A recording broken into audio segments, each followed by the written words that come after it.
Welcome to career talk with Avoda Sangeetha. Okay ma'am. Okay, അവോദയിൽ ഏത് course ആയിരുന്നു ചെയ്തിരുന്നത്? ഹോസ്പിറ്റൽ മാനേജ്മെന്റ് ആണ്. ഓക്കെ, ഇപ്പൊ എന്ത് ചെയ്യും? വർക്ക് ചെയ്യുവാണോ അതോ ഇന്റേൺഷിപ്പ് ചെയ്യാണോ സംഗീത? ഇന്റേൺഷിപ്പ് ചെയ്തോണ്ടിരിക്കുക. ഓക്കെ, അവോദയെ പറ്റി എങ്ങനെയാണ് സംഗീത അറിഞ്ഞത്? ഞാന് പ്ലസ് ടു എക്സാം കഴിഞ്ഞ് നിൽക്കുന്ന സമയത്ത് ഇൻസ്റ്റയിൽ ആഡ് കണ്ടാണ് കോണ്ടാക്ട് ചെയ്തത്. എന്തുകൊണ്ടും സാധാരണ ആളുകൾക്ക് ചൂസ് ചെയ്യാൻ പറ്റുന്ന ഒരു ഇത് തന്നെയാണ് അവോദ.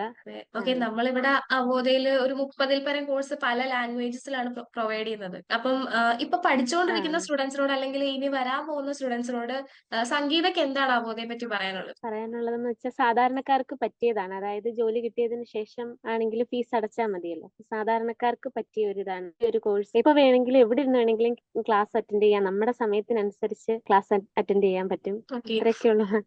അപ്പം സംഗീത, ഒത്തിരി താങ്ക്സ് ഉണ്ട് സംഗീതയുടെ സമയം അവോദയ്ക്ക് വേണ്ടി മാറ്റി വെച്ചേ.